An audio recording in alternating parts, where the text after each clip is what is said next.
RC is here. David Pollack is here. Poetic justice that we're all together on a Wednesday morning, and let's roll. We begin with this. Saints quarterback Drew Brees will be sending his scans to other medical specialists for a second opinion as he seeks to determine the full scope of his chest injuries.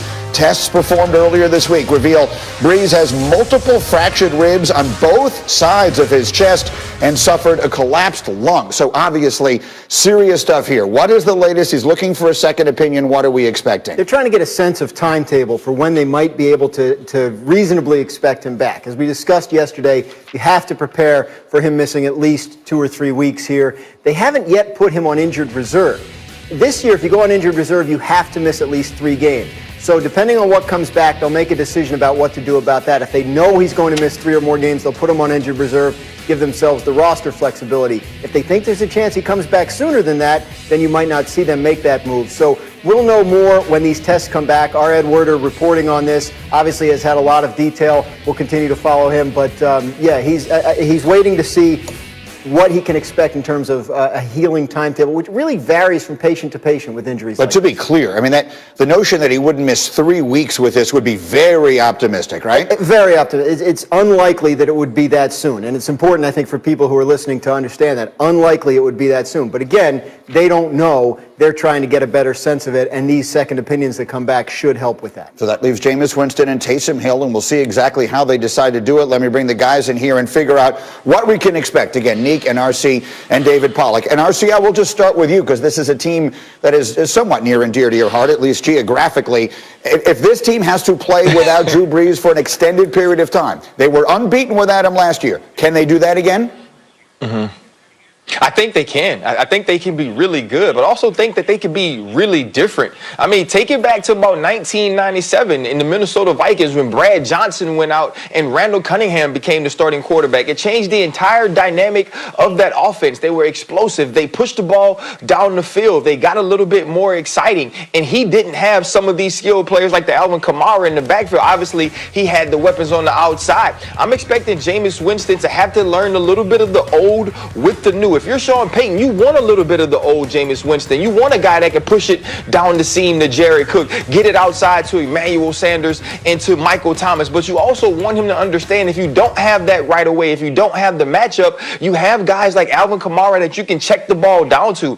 I believe that the Saints can be very good offensively through these weeks without Drew Brees. I believe they can be unpredictable. I believe they can be explosive. So you can't count the Saints out and just think the Tampa Bay Buccaneers are going to move in and take over the NFC South when you have an experienced quarterback like Jameis Winston with a great coach like Sean Payton. I get it. I want to make sure that I'm understanding what you're saying. In that circumstance, that was Brad Johnson, and Randall Cunningham basically took over the job. This is Drew Brees we're talking about. So I want to make sure that I'm not hearing you say that if Jameis Winston plays really well, that might wind up being his team going into the playoffs, even if Brees is healthy. That would be completely out of the question, right? I'm not. Yeah, I'm not saying that, but what I'm saying is this offense can be that type of explosive now with a different quarterback with a different skill set. I get it, but clearly it would then revert, right, Neek? I'm looking at the look on your face. Yeah, I mean, if they become explosive, it's going to be hard to go back with Drew Brees, because one thing they are not under the current Drew Brees iteration is explosive. So I think that they don't need very much from Jameis. What they got from Teddy Bridgewater last year was about average quarterback play, which was good enough with that defense that they had. Now that their defense is starting to play a lot better than it has in the early parts of the season, I think that Jameis doesn't have to do very much. But under Sean Payton, I think maybe Jameis can achieve some higher level of learning and will allow him to execute in a way that we're not used to, because we know he had 3 coordinators and 3 coaches down in Tampa Bay in that situation, and it didn't work out for him, despite the fact that he was really great in moments and really bad. Figure out how to eliminate the bad is going to be the hard part, and that's the task for Sean Payton, because he's not like Teddy Bridgewater. Teddy Bridgewater is a lot more careful with the ball than Jameis. Frankly, just about everybody is a lot more careful with the ball than Jameis. Yeah, Teddy Bridgewater is a lot more like Drew Brees. There was a real similarity there, and so it made sense that would work, that you would just, one guy would step in and take over. David, this is obviously entirely different. You're bringing in a guy who, at least the body of his work to this point, has been the opposite of Drew Brees and Teddy Bridgewater. How good do you expect them to be with Jameis at quarterback, David? First of all, I got a kick out of the way you introduced it. You were just like, hey, fractured ribs, collapsed lungs, maybe 3 weeks we'll see him again. I mean, that's just crazy talk that we're talking like that. But, listen, when you look at this offense last year, 5-0 with Teddy Bridgewater, look who they play the next 4 weeks. You're going to get the Falcons twice. You're going to get the Broncos. Obviously, those are going to be wins. You've seen them play this season. So the Eagles, we've seen them. That's a win. And then they play the Chiefs.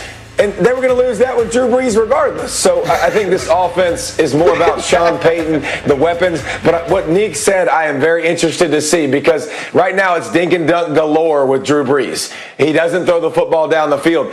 Jameis maybe stretches it. Maybe Sean Payton has a little bit more fun and does some different things. And you got to wait for that turnover bug.